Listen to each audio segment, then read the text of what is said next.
They used to be just for the family album at home, but now photographs taken by proud parents are shared widely and sometimes seen by millions. Is that right? Is it safe? This is Roundtable.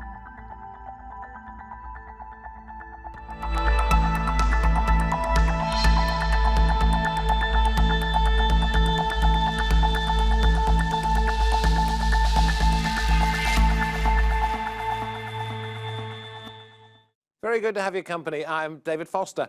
For any proud parent, sharing photos of your child or your children is a pretty natural thing to do. But the internet has transformed how we do that, who gets to see them, and who perhaps makes money out of it.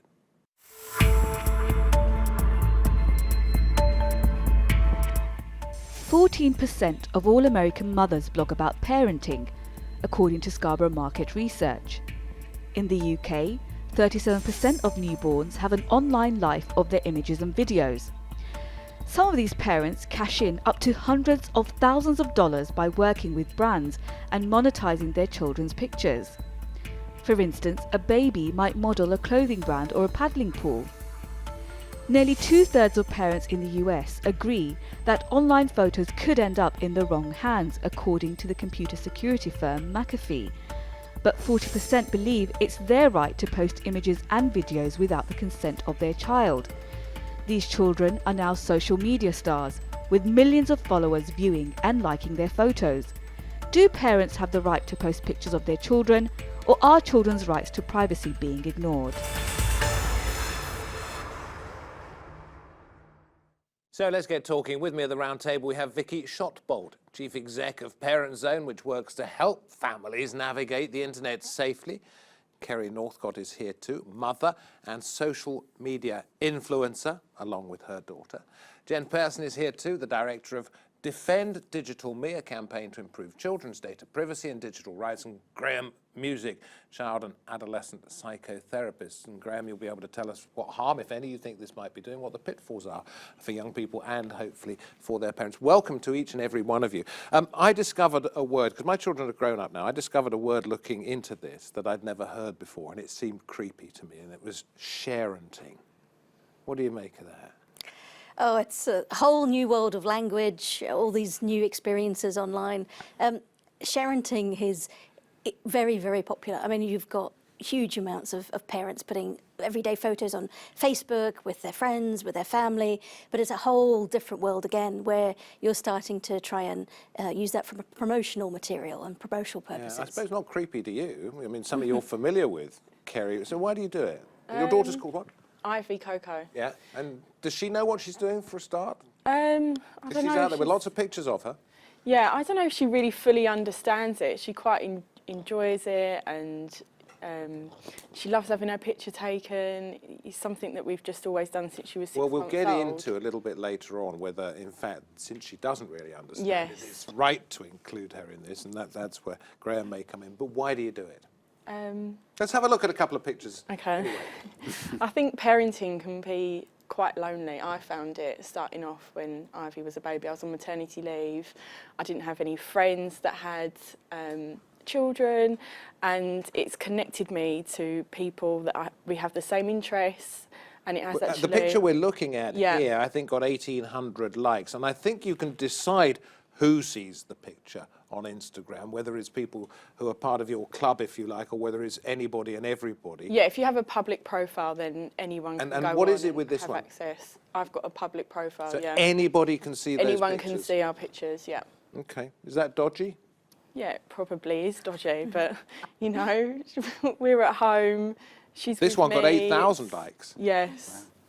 Wow. You know, she's with me and she's at home. She's not in any harm. I've never, you know, school aren't allowed to share pictures or use any pictures of her because of, obviously, we do social media, so I don't want people to know what area we're in, to be able to check up on school websites and stuff. So, you know, I do what I can to keep her safe. I'm not going to bring, and if there was a time that she didn't want to do it, or there was a chance that it could bring any issues, I obviously wouldn't do it. It's my child, you know, she's safe and she's loved. But you make money out of this. Yeah. Hopefully one day she might make some money out of it because you might be Yeah, putting some to one she does one make side. money. But it's commercial. It's some might say exploitation. Yeah, I know. I feel like it's such an awful negative term, exploiting your child for money. You know, it's just a very negative term. And if she doesn't want to do it, she doesn't do it. She's not involved in all paid campaigns.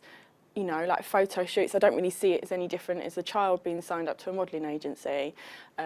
Those pictures nowadays, if you shoot for Next and you don't have a social media account, your pictures will still be on social media, but with Next.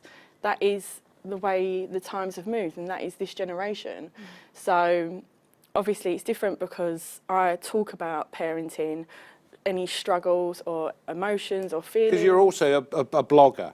Well, I don't really blog, but Well, yeah. what have I got? Your page here, and it talks about Yeah, fashion, hair. Yeah, that's my Instagram, but makeup. it's not That's- classed as that's not really blogging. Blogging Well, is you different. put it out there. Yeah, I about put it out makeup, there. Yeah, home, kids' fashion, etc., Yeah. etc., etc. It's not just photos of you and Ivy Coco. no, yeah. There's lots. I talk about lots of stuff. Do we want to now get into what the problems can be? Kerry seems to be responsible here. I'm sure you are. Yeah, you love your daughter to bits. Yeah, of course. Yeah. Don't want to see any harm come to her. But what are the possible consequences for anybody putting pictures of their children out there? It's a really tricky one, and I don't think it's a creepy word, but I do think it reflects that desire that parents have to share parenting. That's essentially what it is. You know, parents who are joyous about having a lovely, lovely child, they want to share it with the whole wide world, and it's an instinct that I think we could all sign up for and understand. The difficulty with it is there are privacy issues, so young people grow up. My son did it. He's 20 now, bless him. He was cute when he was 5. He's a grown-up 20-year-old bloke now who objects and describes himself as a digital hermit. So there are privacy issues around sharing your child's data. There are actual practical concerns. So Barclays did some research that said by 2030 they reckon that 2/3 of all identity theft will be linked to sharenting. And then there's a space that you're putting your child into. And Say that again. When I saw this, I found it quite extraordinary. It's shocking, isn't it? 2/3 of identity theft will come because people have put out pictures of their children there for the world to see. Yeah. And actually, if you think about it, it's kind of obvious that, you know, you're telling everybody birth dates, you're telling them locations because of geotagging, you're putting up personal information, you're building a data cloud about your child that is a gift for an identity thief. So there are those sorts of issues too. And then there's the nature of the internet. The internet is a great big space that's got an awful lot of very nasty people in it. And a lot of those nasty people like looking at pictures of children. Yeah. So for all those reasons, and in the context of it being a lovely, joyous thing to do, but for all those reasons, is it risky? Yes, it is. Is it about parents not really thinking about this, not knowing what's best for their I children, think perhaps? it's. I And think- again, we're not directing this at you. We're talking about the broader subject. Absolutely, I it's- promise you, Kerry, we're not And I picking think on we're you. all involved. I work with many parents. I've worked with many parents over the years who are much more fragile than you. Yeah. And will do all kinds of things for immediate gain, from very different motives, and will put their children at risk in all kinds of different ways, including. And this will just be another way. Yeah. I think I've got a kind of a larger worry about the whole thing, which is I know the times have changed, but we're living in a world which is much more based on appearance, much more based on how people are seen. People's value of themselves is much more based on how many likes they got. I've got patients who, if they don't get 400 or 500 likes within a few hours, they take their pictures down, and they're not even real pictures because they're so highly edited. Yeah. But they don't have real relationships. So when you said that you were lonely as a parent, you found a way of managing that. But some people find ways of managing it which aren't really managing it, and it becomes addictive. So there's something addictive about the way in which we put these things online. And it fuels systems in our brain around the dopamine system, for example, which means that we can't stop. We keep looking, keep going back.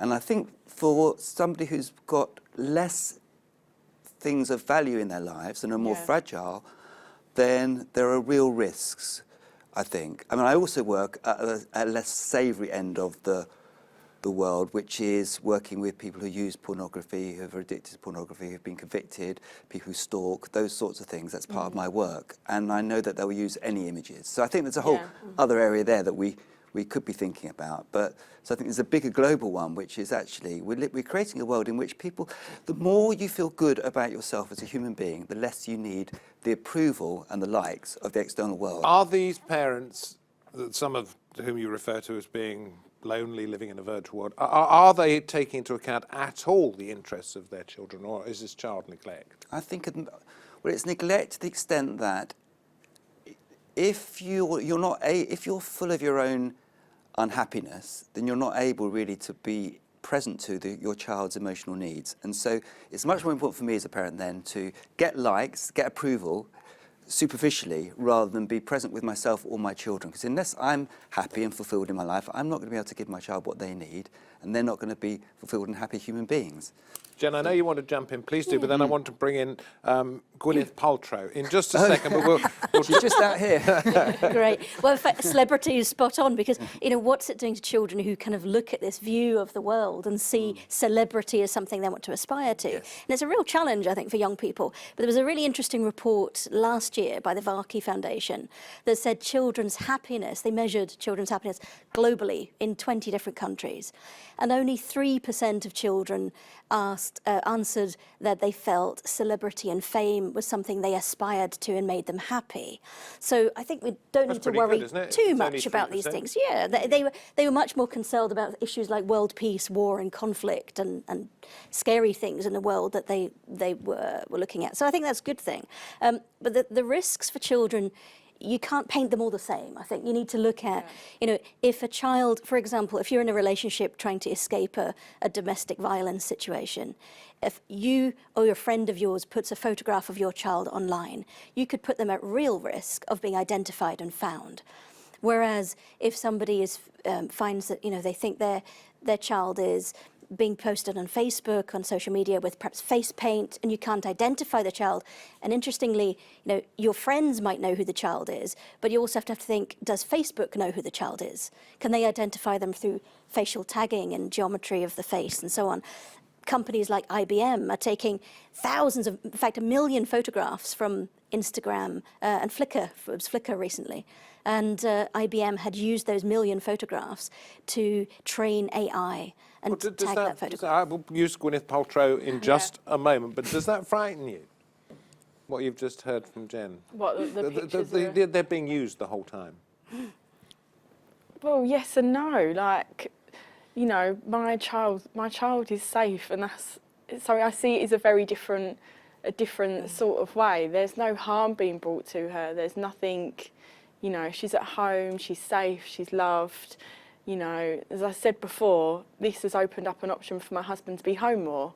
Yes. So our way of life is better. Explain how it works then. This is part of your means of supporting the family. How does it make money? How does it bring an income in? So we would get contacted by a PR company or brand saying we'd love to work with you on this sort of campaign or promoting this product.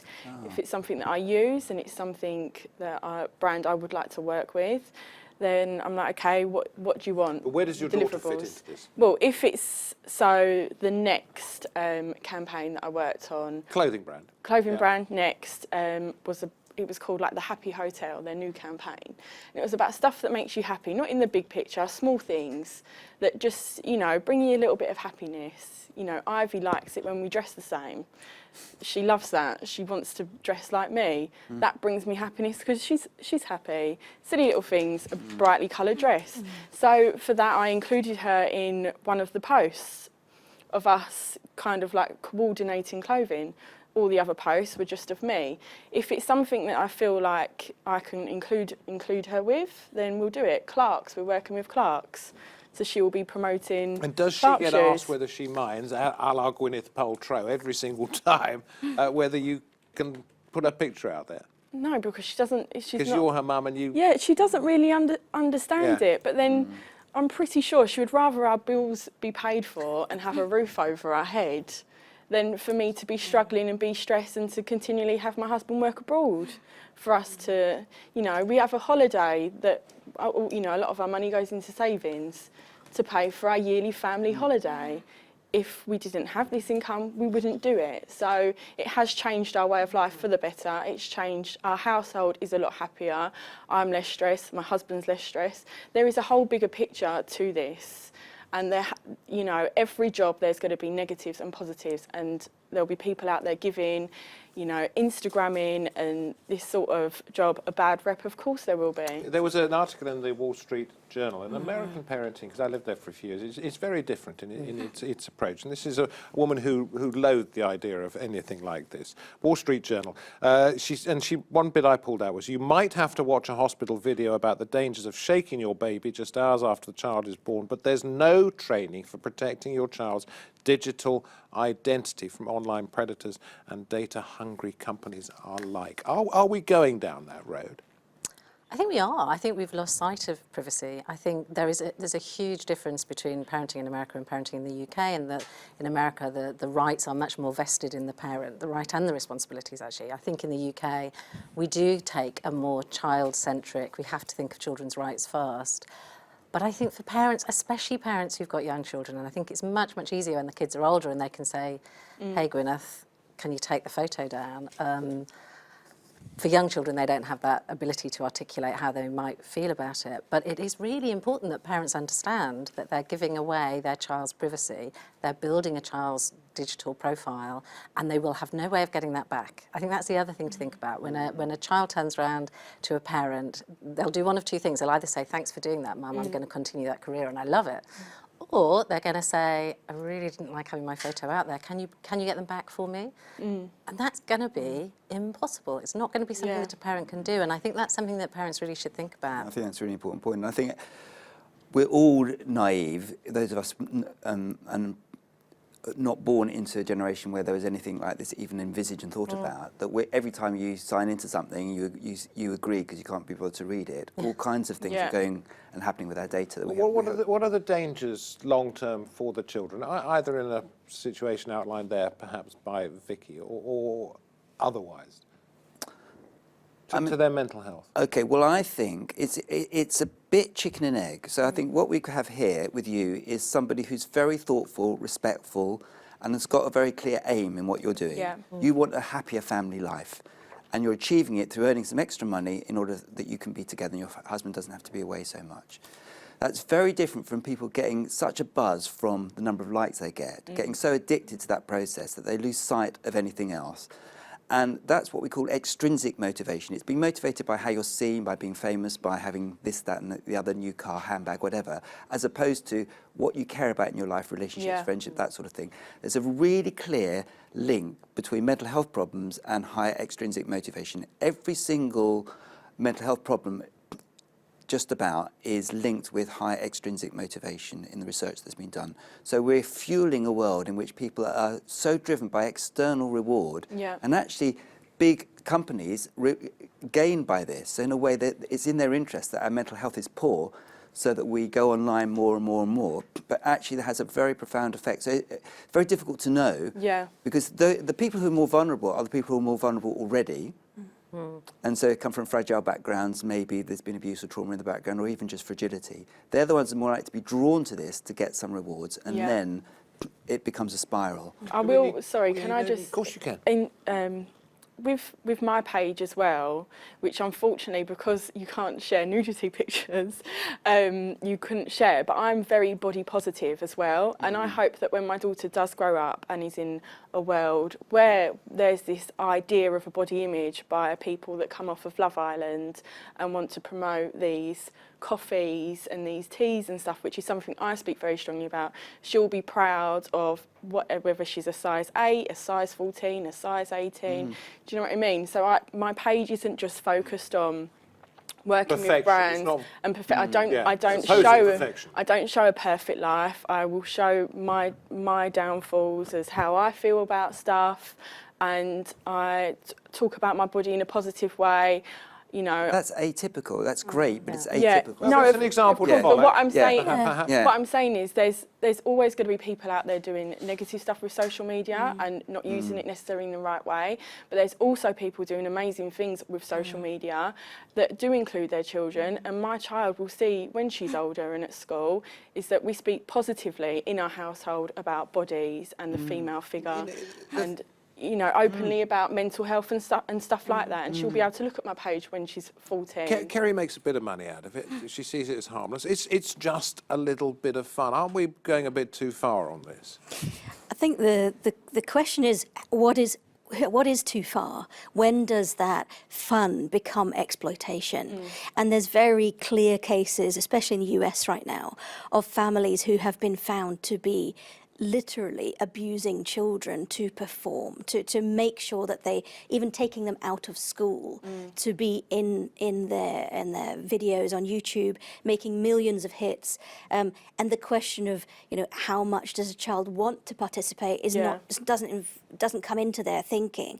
Your context of a loving family relationship is completely different. Yeah. And talking about, So we can't just say it's either harmful or it's just fun. It's a mixture. there's definitely a mixture. There's a big spectrum. I think we, in a sort of Western democratic perspective, would always say the child has rights to privacy, also to participate, to freedom of expression. If they want to take part, this is something you can see children, sort of 9, 10-year-olds who are very articulate, talk about perhaps their gaming experiences, the fun, the entertainment they have online, and do that very, very well. There are children who, for example, Charlie's mum, the blog in England, and her son has a facial disfigurement. She's used that to try and campaign for awareness of children with that condition.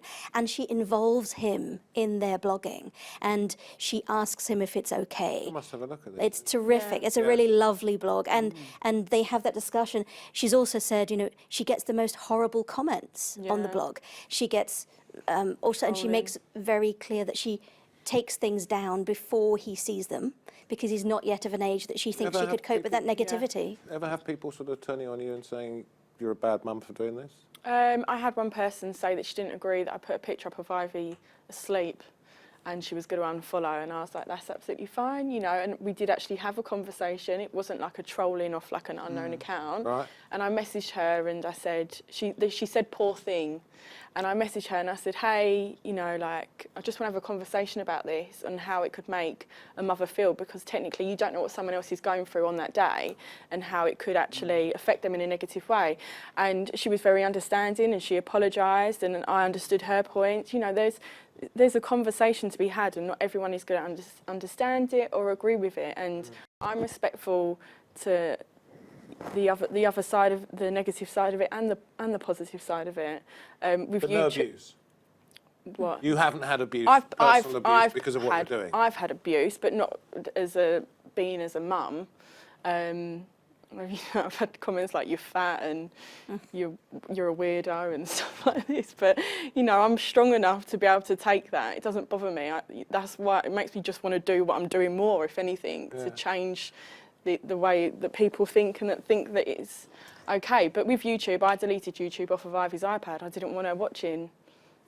Vicky, you want to say something? I can tell by the way you're looking at it. I just think it's really early days of the internet still. It's still, you know, we're still figuring our way through. And I think at the moment the conversation has been driven by parents about what's okay on behalf of their children. We haven't got that generation of adult kids yet who are going to reflect and say, do you know what, on the whole, it wasn't a great idea. And that being the case, I do think we have to proceed with real caution, because we just don't know. We don't know how this generation is going to feel about being, even if it's done for fantastic motives. And I think I reflect back on my time working at the Children's Society when we used to do a lot of content about young people that the Children's Society were doing fantastic, wonderful projects for. But some of those young people would come back when they were adults and say, I don't want to be portrayed in that way. That no longer fits with my lifestyle for whatever reason. You know, I want to go into a job where my identity needs to be private, or I just don't want to be associated with that past anymore. We are taking away the opportunity for children to make that decision when they're adults, and I think that's something we should think really, really carefully about. At the risk of trying to perhaps exacerbate what some people see as a problem, I'm going to ask our director to put up the picture of Gwyneth Paltrow and Apple once again as we come towards the end of the Do you have her permission though? That's why I say there is a risk in this. Okay, so we're going to look at that picture, and I'm going to read you a comment here from somebody called Dean Rogers. This is in the newspaper story I read. It happens to be a librarian in New York, and he put things, the paper said, in perspective. And this is his quote, that Paltrow, he wrote, was, quote, carrying on the proud tradition of parents mortifying annoying their children since day one of human existence. And he wrote, hang on in there. We don't have, you're shaking your head. I am, because we hear those kind of back in the day, my mother used to get the baby photos out and embarrass you when your boyfriend came round, and that was all true. But we're in a different world now. We're talking about hundreds of thousands, millions of people having access to that data and having no way of knowing what they're doing with it, to your point about some people doing really not very nice things with Yeah, it. I agree. Different world. If only we had the time to continue this conversation on camera, we will continue it, I know, away. Good luck to you and your family. Thank you. Kerry, thank you very much for coming on. Fascinating discussion. Appreciate everybody's input. You've been watching Roundtable. My thanks to you for taking the time to do so. I'm David Foster, but it's a massive team effort. So from me, from everybody behind this programme, we hope to have your company next time. Goodbye for now.